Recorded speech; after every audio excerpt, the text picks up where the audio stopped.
तो पिछले वीडियो में हम देख रहे थे कि लिंक कंपोनेंट कैसे काम करता है और कैसे हम उसके बहुत सारे एट्रीब्यूट्स यूज़ कर सकते हैं, और सबसे इंपॉर्टेंट एट्रीब्यूट जो कि कन्फ्यूजिंग था रिलेटिव, वो हम कैसे यूज़ कर सकते हैं। इस वीडियो में हम देखने वाले हैं कि नैवलिंक जो होता है ना, वो कैसे यूज़ करते हैं।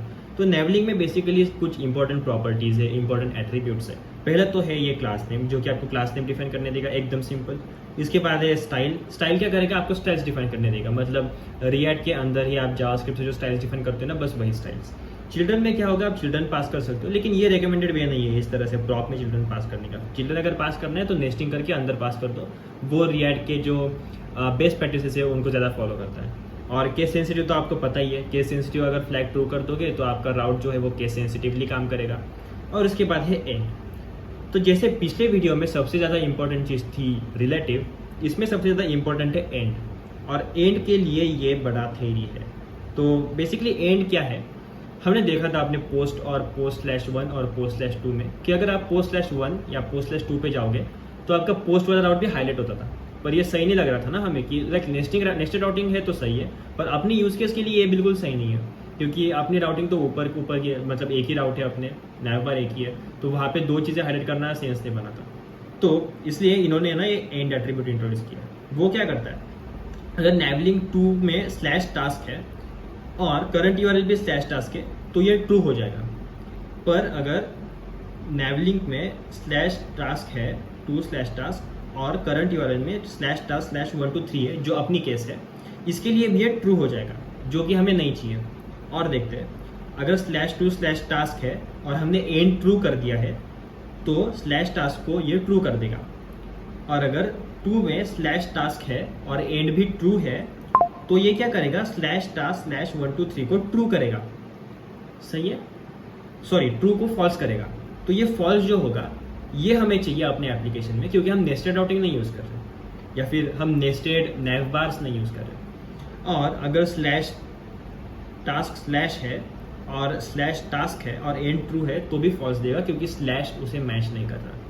और अगर /task/ ऐसा दिया है और एंड ट्रू है और फिर से उसे /task/ आया तो ये ट्रू कर देगा। इसका मतलब जब भी आप ये एंड नाम का कीवर्ड दोगे ना, तो वो क्या करेगा, पहला जो राउट है उसके एंड को ही मैच करेगा स्लैश के आगे वाली चीज़। तो एंड जब आएगा तो स्लैश और उसके आगे वाला जो है वो मैच होगा। और अगर आपने कुछ दे के इसके आगे स्लैश दिया है तो बस इस स्लैश के आगे का मतलब स्लैश और उसके आगे कुछ नहीं, ये मैच होगा। पर ये चीज़ है ना थोड़ी अलग काम करेगी जब आप रूट राउट पे होंगे, क्योंकि वहाँ पे बस स्लैश होगा। तो ये एक आप मान सकते हो कि एक्सेप्शन है इसमें। तो आई होप आपको समझ में आया होगा। चलते लैपटॉप के स्क्रीन पे और देखते हैं कि हम कैसे इसे ट्राई कर सकते हैं अपने प्लेटफॉर्म पे। तो सबसे पहले मैं इंक्रीज कर लेता हूँ फॉन्ट साइज़ और टर्मिनल खोलता हूँ और करता हूँ npm run dev। npm run dev किया तो मैं यहाँ पे आता हूँ और करता हूँ लोकल होस्ट 5173। लोकल होस्ट 5173 पे आने के बाद जो चीज़ मुझे सबसे ज़्यादा इंपॉर्टेंट है करने के लिए, वो है मुझे /app पे जाना है, क्योंकि हमने बेस नेम दिया है, बेस पाथ दिया है। ओके, तो यहाँ पे आ गया।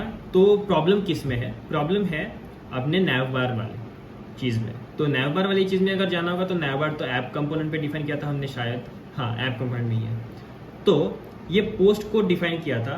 पोस्ट पे जब जाते थे तो ये काम करता था, post/first पोस्ट पे ये दोनों भी एक्टिव होते थे। जैसे कि मैं पोस्ट पे गया, आई गेस मैंने पोस्ट को है ना यहाँ पे राउट्स में जाके कैपिटलाइज कर दिया था। यहाँ से केस सेंसिटिव हटा देते, ठीक है, और इसे भी सही कर लेते हैं पोस्ट, ठीक है। तो अगर अब मैं पोस्ट पे जाऊँगा तो ये पोस्ट लिखा तो पोस्ट एक्टिव है। मैं post 1 पे जाऊँगा तो दोनों भी एक्टिव है, जो कि हमें नहीं चाहिए।